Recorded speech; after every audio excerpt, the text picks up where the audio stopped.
The strange thing about powerful men is that they spend their whole lives being noticed. The moment someone doesn't notice them, they can't look away. The ballroom glowed beneath crystal chandeliers the size of small cars, each one scattering warm light across polished marble floors and tables dressed in white linen.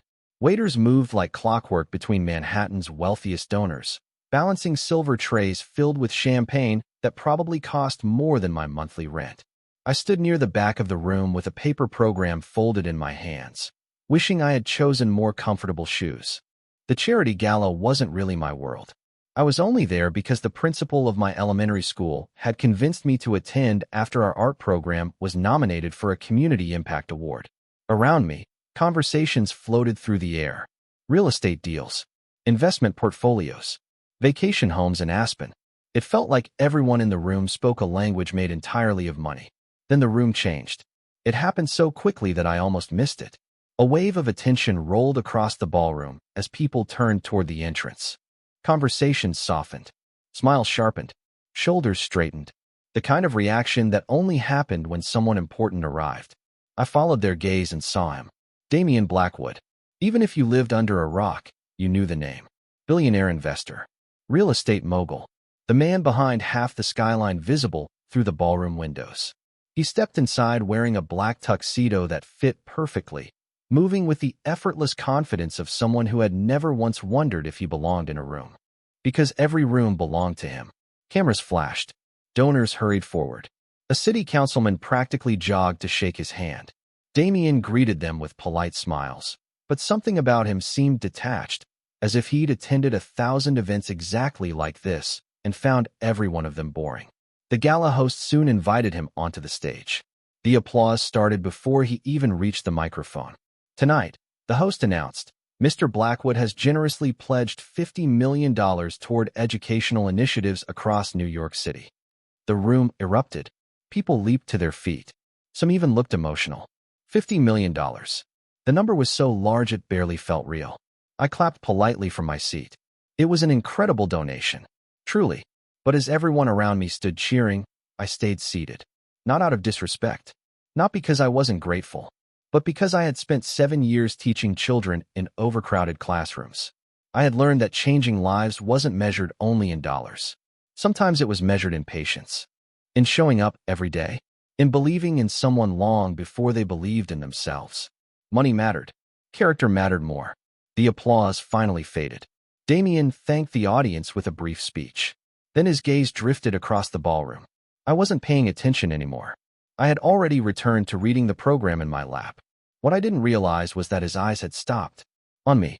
Out of nearly 400 people in the room, I was the only person who hadn't stood, the only person who hadn't looked impressed, the only person who had looked away. And for the first time that night, Damian Blackwood stopped listening to the crowd. He started wondering about the woman who didn't seem to care who he was. The next morning smelled like coffee, dry erase markers, and construction paper. The exact opposite of the ballroom. I preferred it that way. Sunlight spilled through the tall windows of Lincoln Elementary as 23 third graders filled my classroom with the kind of noise that never bothered me. Laughter, questions, excitement, real things. I stood beside a table covered in paintbrushes while little hands waved eagerly in the air. Miss Bennett, can my dragon have roller skates? Ethan asked. Only if they are very fast roller skates, I replied, and the room exploded into giggles. Moments like that always reminded me why I stayed. The pay was not impressive. The hours were long. The budget seemed to shrink every year. But every once in a while, a child who believed they could not draw would create something beautiful and stare at it like magic. Those moments mattered. By lunchtime, I had completely forgotten about the gala, the designer dresses, the cameras, the endless speeches. It all felt like another universe. I was grading art projects when Principal Harris appeared in my doorway holding a tablet. Her expression looked unusually excited. Claire, do you have a minute? She asked. That depends, I said. Is the building on fire? She laughed. Actually, this is good news. That immediately made me suspicious. Good news usually came with paperwork. I followed her into her office, where she turned the tablet toward me. An article filled the screen.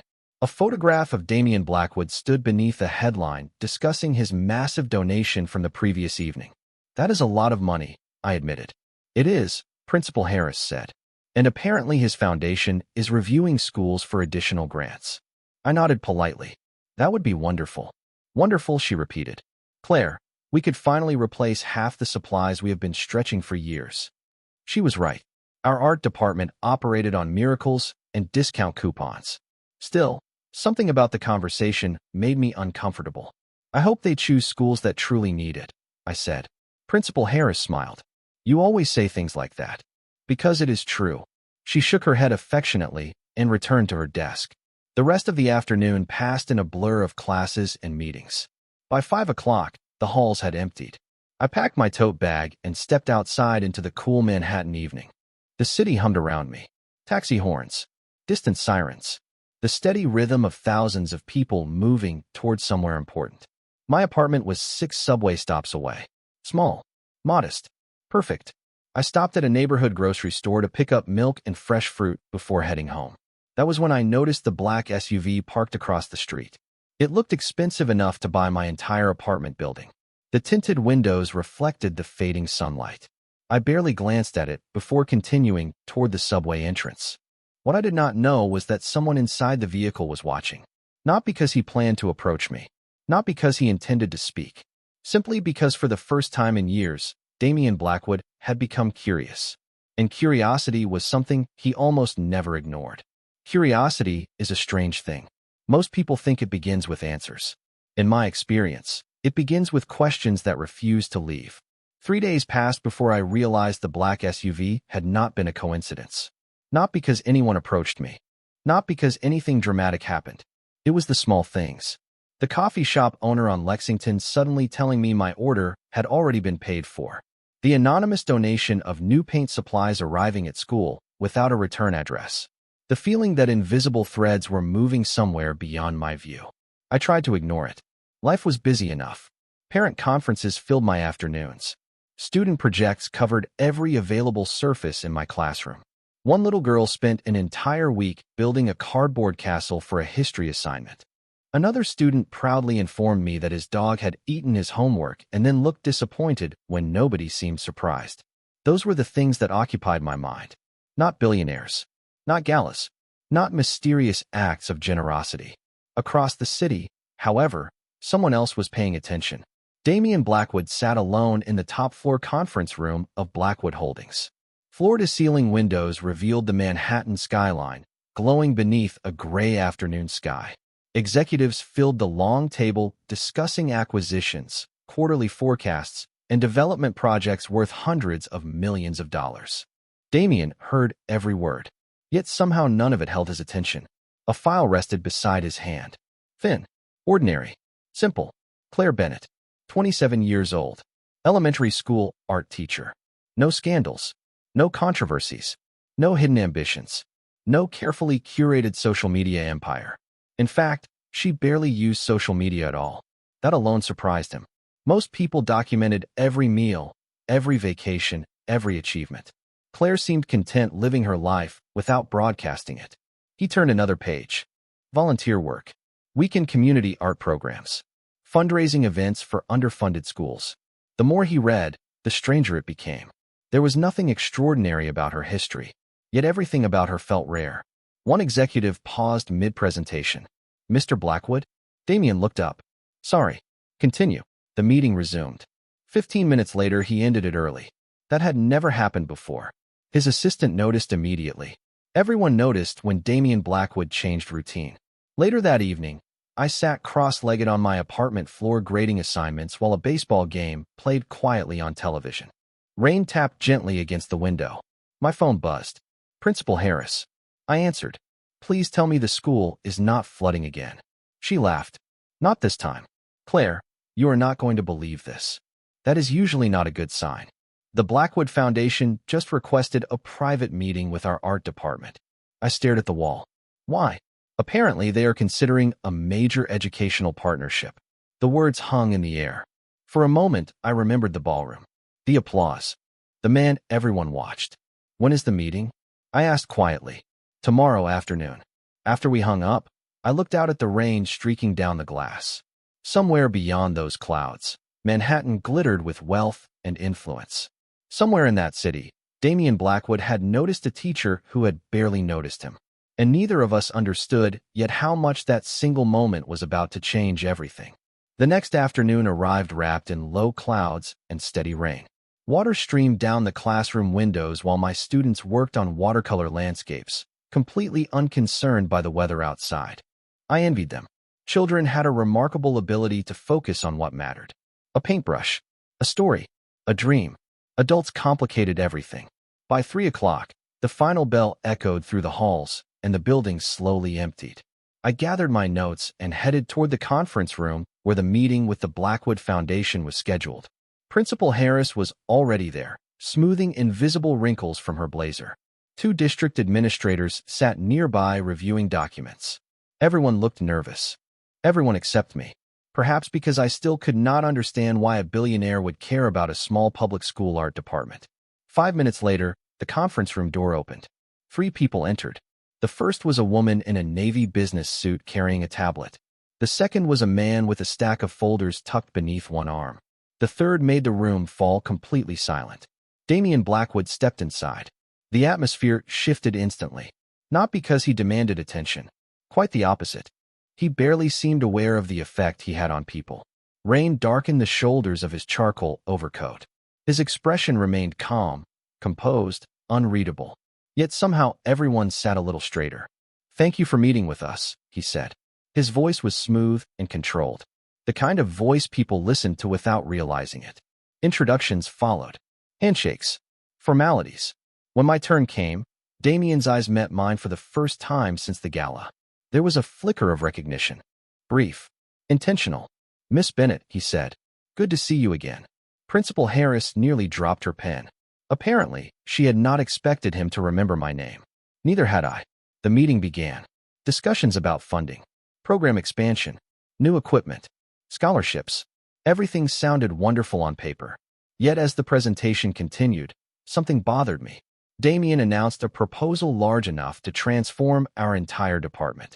New facilities, state-of-the-art resources, a level of support most schools could only dream about. Everyone around the table looked thrilled. I should have been thrilled too. Instead, I raised my hand. The room became quiet.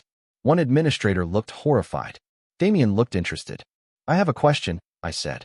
"Of course," he replied. I glanced at the proposal. "How many schools are being considered for this funding?" The woman beside him answered. "Currently 12. And how many will receive it?" A brief pause. 1. The room felt colder somehow. I folded my hands together. "Then I cannot support this proposal." Silence. Complete silence. Principal Harris stared at me. One administrator looked ready to faint. Even the foundation representatives seemed stunned. Damian leaned back slightly. "May I ask why?" he said. Every eye in the room turned toward me. My heart beat faster, but my voice remained steady. "Because there are schools that need help just as much as we do. Maybe more. If the goal is helping children, I would rather see the funding distributed fairly than concentrated in one place." Nobody spoke. Rain tapped softly against the windows. For several long seconds, Damian simply watched me. Then something unexpected happened. He smiled. Not a public smile. Not the polished expression used for cameras. A real one. Small. Genuine. Almost surprised. And in that moment, I had the strange feeling that I had just said something nobody had ever said to him before. Some people spend their lives trying to impress powerful men. I had apparently done the opposite. The meeting ended 20 minutes later, but the atmosphere never fully recovered. The district administrators remained unusually quiet. Principal Harris looked as though she was still trying to process what had happened. Meanwhile, the foundation representatives exchanged thoughtful glances every time the discussion returned to resource allocation. As people gathered their papers and prepared to leave, I wondered if I had just cost our school a life-changing opportunity. The possibility followed me all afternoon. By 6 o'clock, the building had nearly emptied. I sat alone in my classroom organizing student artwork while rain continued to patter softly against the windows. Construction paper dragons covered one bulletin board. Hand-painted city skylines covered another. It was not much compared to the polished offices of Manhattan executives, but it felt important to me. A knock interrupted my thoughts. I looked up expecting Principal Harris. Instead, Damian Blackwood stood in the doorway. For a moment, neither of us spoke. He looked strangely out of place among jars of paintbrushes and colorful drawings. Yet somehow the room felt smaller with him standing there. "I hope I am not interrupting," he said. "You are," I replied automatically. Then I winced. "Sorry, that sounded rude." To my surprise, he laughed. A genuine laugh. Brief but real. Most people do not speak to me that honestly. Maybe they should. His expression shifted slightly. Not offended. Interested. He glanced around the classroom.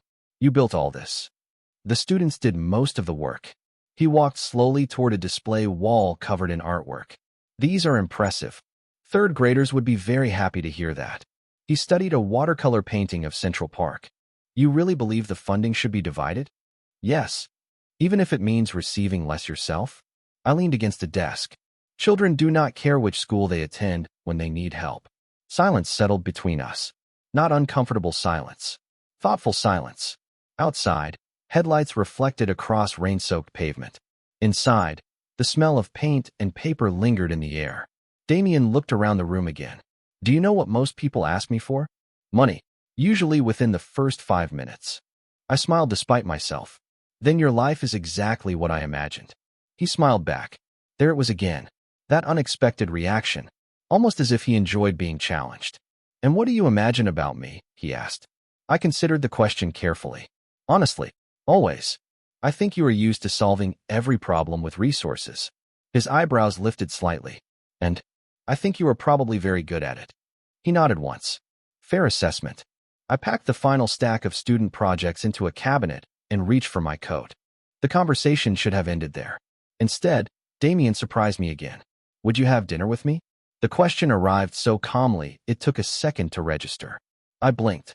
"No," for the first time all afternoon. He looked completely caught off guard. "No." "No," another pause. "May I ask why?" I slipped my coat on and picked up my bag. "Because you are trying to solve curiosity the same way you solve everything else." His gaze remained fixed on mine. "And what if I am?" I opened the classroom door. "Then I think you are going to be disappointed." As I walked away down the hallway, I could feel his eyes following me. And for the first time in a very long time, Damien Blackwood had encountered something his money could not immediately change. The following week should have returned everything to normal. Instead, it did the opposite. Every morning, I told myself that Damien Blackwood would lose interest. Men like him lived at a different altitude than the rest of us. Their schedules were packed months in advance. Their attention was expensive. Their time was limited. Yet somehow he kept appearing at the edges of my world. Not aggressively, not intrusively, just enough to make ignoring him impossible. On Tuesday, I found him standing in the back of the school gym during a student art showcase. He wore a simple dark jacket instead of a tailored suit, but he still looked impossible to miss. Parents filled folding chairs while children proudly presented projects they had spent weeks creating. Damien listened to every presentation. He asked thoughtful questions. He applauded every student. Most surprising of all, he stayed until the very end. On Thursday, I spotted him again. This time at a community center in Queens where I volunteered twice a month teaching free art classes. The room smelled like old books, crayons, and coffee. Folding tables filled the space. Children worked beside retirees. Nobody cared about status there. Nobody cared about wealth. They cared about showing up. Damien arrived carrying a cardboard box filled with art supplies. No cameras. No reporters. No public announcement. Just supplies. I watched from across the room as he helped an elderly volunteer carry folding chairs without introducing himself. A teenage student asked him to hold a poster board. He did. Another asked for tape. He found it. Nobody recognized him. Nobody treated him differently. For some reason, that unsettled me more than if he had arrived with a motorcade. When class ended, I found him stacking paint trays beside the sink. "You know there are easier ways to spend a Thursday night?" I said. He looked up. "So I have been told." "What are you doing here?" He considered the question. "Learning." I folded my arms. "Learning what?" His gaze drifted toward the students leaving with their artwork. "Why these things matter to you." The answer caught me off guard. I had expected something clever, something polished. Instead, it sounded honest. Dangerous thing, honesty. It made people harder to dismiss. "And?" I asked quietly. A small smile touched his face. "I still think you underestimate what money can accomplish." I laughed softly. "And I think you underestimate what people can accomplish without it." For a moment, neither of us spoke. The fluorescent lights hummed overhead. Outside, evening traffic rolled past rain-darkened sidewalks. Then Damien surprised me again. "You know," he said, "nobody has disagreed with me this consistently in years." That sounds unhealthy.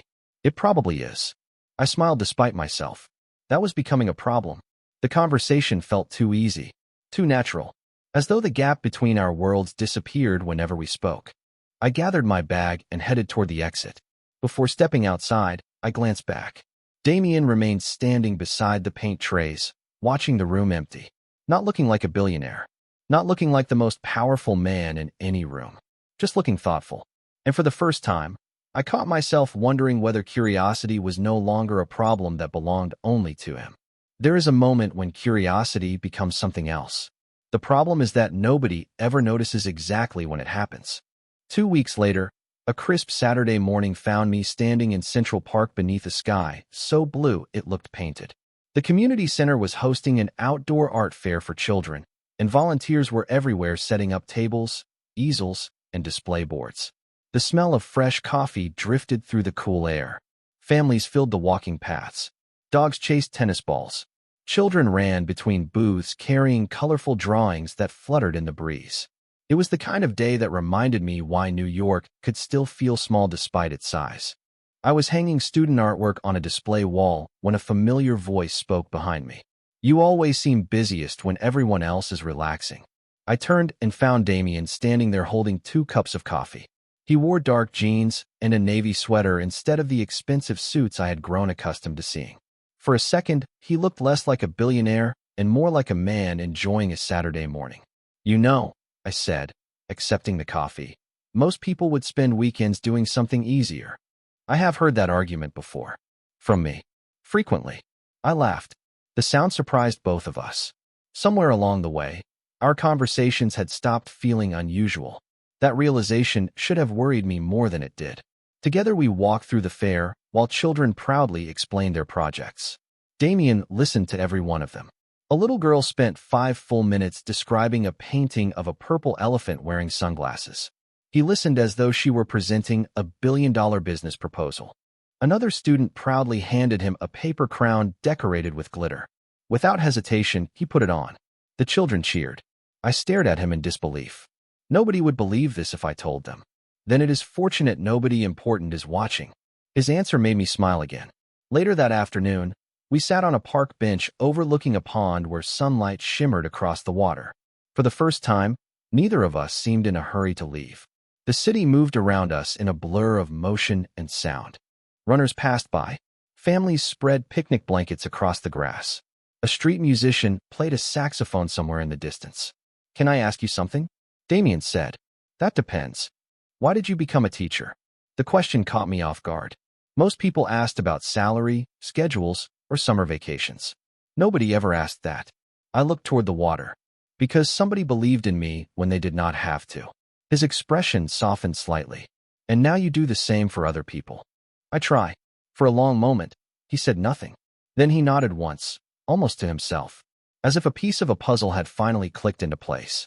I did not know what conclusion he had reached. I only knew that when our eyes met again, something had changed. The curiosity was still there, but now it was joined by something deeper, something neither of us seemed ready to name. The article found me on a rainy Tuesday night. I was sitting on my couch grading assignments while a thunderstorm rattled against the windows. A mug of tea sat forgotten beside me, long since gone cold. My laptop glowed softly in the dim apartment as I searched for information about a grant application deadline. That was when I saw his face. Damien Blackwood. The headline stretched across the screen above a photograph of him exiting a downtown building surrounded by executives and security personnel.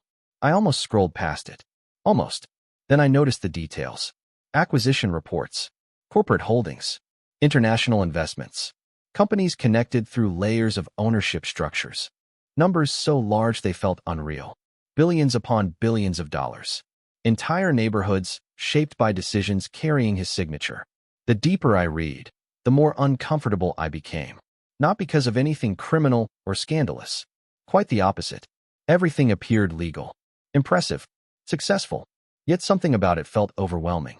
The man who volunteered at community centers and listened patiently to children describe glitter-covered elephants was also one of the most powerful individuals in the country. The contrast left me unsettled. I closed the laptop and stared at the rain streaking down my window. Suddenly, our conversations replayed differently in my mind. The ease with which he solved problems, the confidence, the resources, the way doors seemed to open wherever he went. I realized I had been looking at only one piece of the picture. The next day, Damien invited me to lunch. I declined.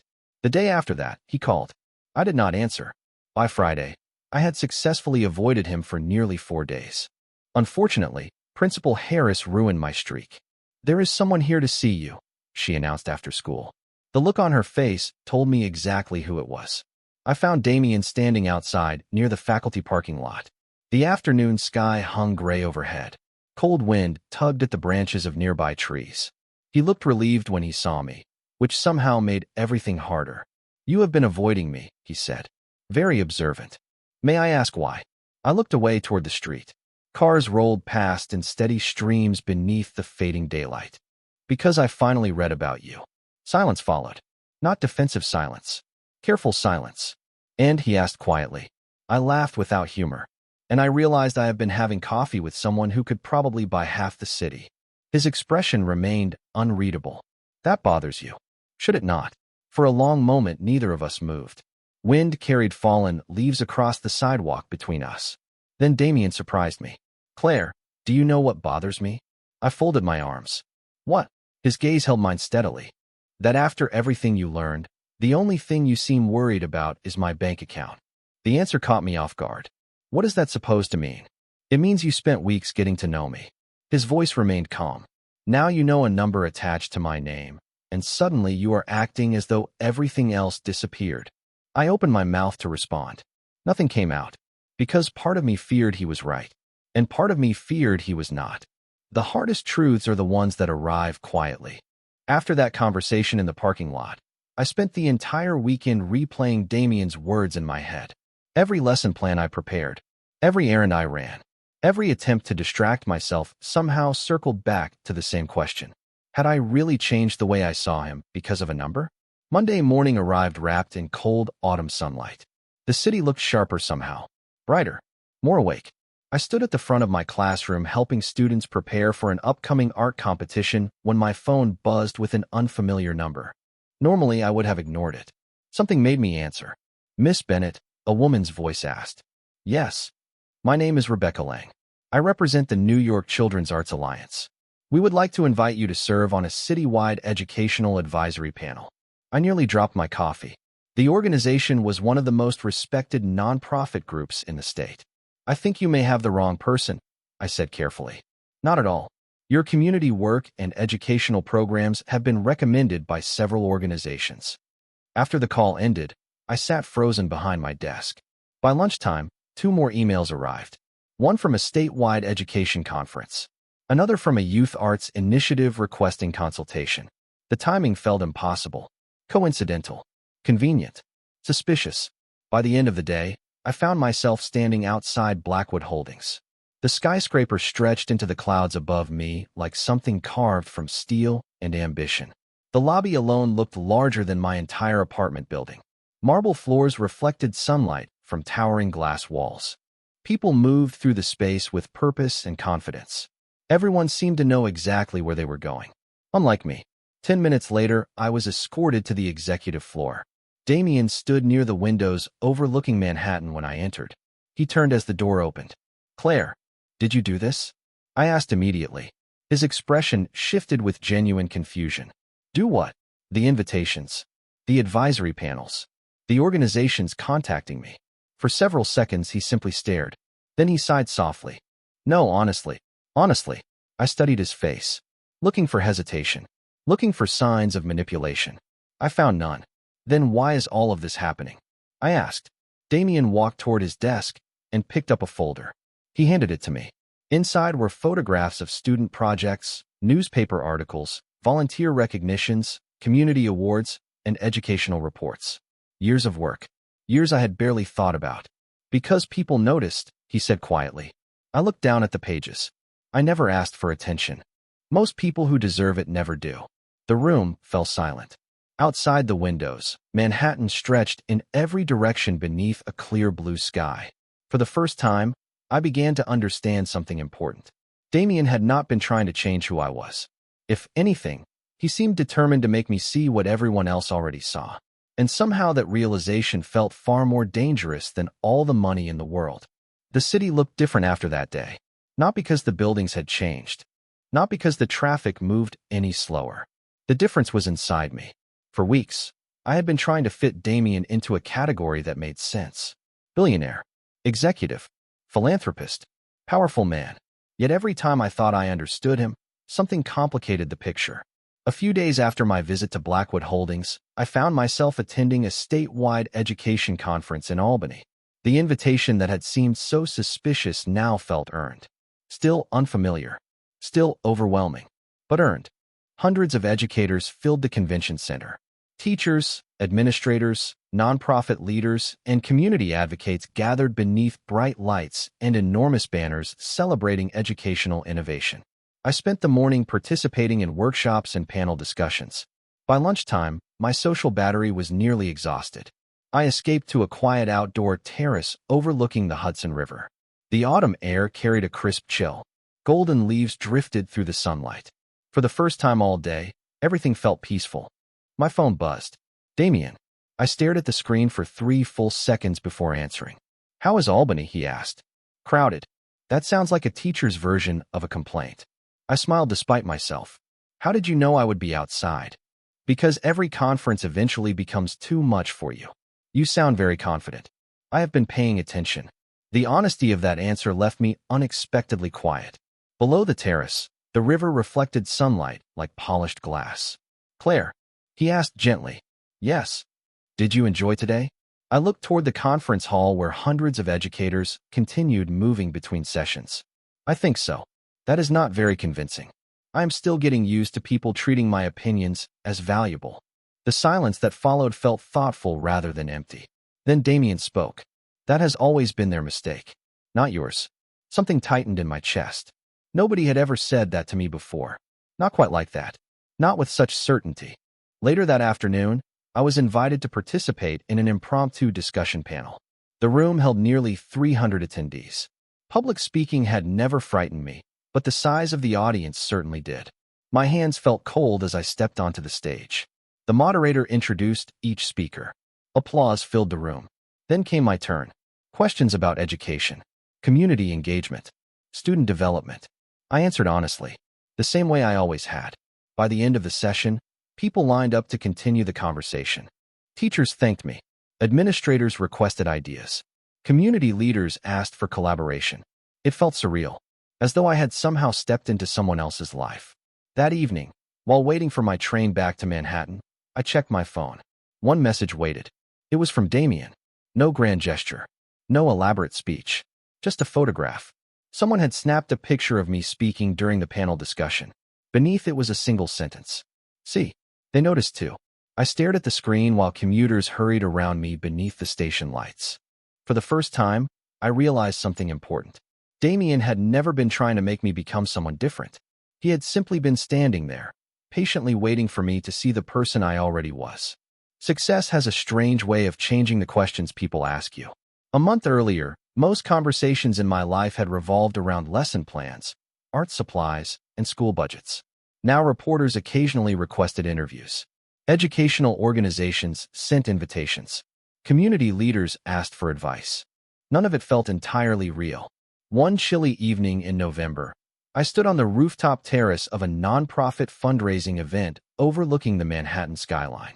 The city stretched beneath a blanket of lights, glowing against the dark horizon like a field of stars. Music drifted softly through the air from inside the ballroom. Guests moved between conversations carrying glasses of sparkling water and coffee. I should have felt comfortable there. After all, the event focused on education and community outreach. Those were subjects I cared deeply about. Yet part of me still felt like the same teacher who preferred paint-stained classrooms over formal gatherings. I leaned against the railing and watched traffic flow across distant bridges. You always find the quietest corner in the building. I smiled before turning around. And you always manage to find it. Damien stepped beside me. The city lights reflected in his eyes. For a moment, neither of us spoke. The silence felt familiar now. Comfortable. Congratulations, he said. For what? Your interview this morning. I groaned softly. Please do not remind me. He laughed. You did well. I spent half the time worrying I would say something embarrassing. You spent the other half talking about helping children. His expression softened. That part was impressive. I looked out over the skyline again. You know what is funny? What? A year ago nobody would have cared what I thought. Damien folded his hands in front of him. That is not true. It feels true. No. His voice remained calm. Certain. People always cared. They simply needed an opportunity to hear you. The answer lingered between us. Below, a ferry crossed the river, leaving a trail of white light behind it. Wind tugged gently at my hair. Can I ask you something? I said. Always. Why did you keep trying? He looked genuinely surprised. Trying what? With me. I turned toward him fully. You could have met anyone. Spent time with anyone. Yet you kept showing up. For the first time in a very long while. Damien seemed to search for words. Not because he did not know the answer. Because he cared about giving the right one. Because every room I entered expected something from me. He said quietly. Every conversation had an agenda. Every relationship came with conditions. His gaze met mine. Then I met someone who wanted absolutely nothing. My heart skipped unexpectedly. The city seemed quieter somehow. Further away. Claire, he continued. Do you know how rare that is? I swallowed carefully. Probably less rare than you think. Not in my world. Neither of us looked away. The wind carried distant sounds from the city below. Car horns. Music. Life moving forward. Yet for a few seconds, everything felt still. Then Damien smiled softly. Meeting you changed the way I measure success. I stared at him, unable to speak. Because deep down I already knew something that suddenly felt impossible to deny. Somewhere between curiosity and friendship, between disagreements and conversations, between classrooms and conference halls, my life had changed too. Winter arrived quietly that year. The city exchanged golden leaves for bare branches and cold winds. Holiday lights appeared in storefront windows. Steam drifted from subway grates into the crisp air. Life moved forward as it always did. Yet beneath the surface, something had changed. One evening, I found myself sitting across from Damien in a small neighborhood restaurant a few blocks from my apartment. Not a luxury venue. Not an exclusive club. Just a warm place with wooden tables and the smell of fresh bread. Months earlier, I would have found the situation impossible to imagine. Now it felt natural, comfortable, dangerous in an entirely different way. We were halfway through dinner when his phone buzzed. He glanced at the screen. For the first time since I had known him, I watched genuine frustration cross his face. He silenced the call immediately. A minute later it rang again. Then again. You can answer it, I said. It is not important. You do not look convinced. He sighed softly and placed the phone on the table. A board meeting. That sounds important. Not tonight. I studied him carefully. Your company disagrees? A faint smile appeared. My company disagrees quite often lately. That caught my attention. Why? Damien looked out the window toward the falling snow. For several seconds, he seemed to consider whether to answer honestly. Then he did. Because I have been changing priorities. Meaning there are projects I no longer wish to pursue. I frowned. Projects worth a lot of money. A great deal of money. His tone remained calm. Matter of fact. As though he were discussing the weather. And people are upset. Very. I stared at him. Why would you walk away from opportunities like that? The answer came without hesitation. Because eventually you realize there is no finish line. Outside, snowflakes drifted beneath the glow of streetlights. Inside, the restaurant hummed with quiet conversation and holiday music. Damien leaned back slightly. When I was younger, every achievement felt like the beginning of another race. Another acquisition. Another goal. Another number. His gaze found mine. At some point you start asking what all of it is actually for. I could not look away. And what answer did you find? A small smile touched his face. Not proud. Not triumphant. Peaceful. The answer was never in the numbers. Something tightened unexpectedly in my chest. Because I believed him. Completely. A week later, the business headlines exploded with speculation. Commentators debated strategic decisions. Investors questioned major changes. Financial analysts struggled to understand why one of the most successful businessmen in America seemed willing to walk away from opportunities worth extraordinary amounts of money. I understood, not because Damien had explained everything, because I had watched the change happen. Slowly, one conversation at a time, one choice at a time. The most remarkable part was that he never seemed to view it as sacrifice. To him, it was simply clarity. The following Friday evening, I met him outside Lincoln Elementary after a holiday concert. Snow covered the sidewalks in a thin white blanket. Children's laughter echoed from the building behind us. Damien looked up at the school entrance decorated with handmade ornaments created by my students. "You know," he said quietly, "a year ago I would have missed this." "Missed what?" He smiled as families streamed out into the night carrying artwork, cookies, and memories. Everything that actually matters. 1 year later, spring sunlight poured through the windows of my classroom. The walls were covered with student artwork. Bright colors, wild imagination, small masterpieces created by children who still believed anything was possible. In many ways, not much had changed. I still arrived early. I still stayed late. I still carried paint on my sleeves more often than I cared to admit. Yet everything was different. The biggest changes in life rarely announce themselves. They simply become part of who you are.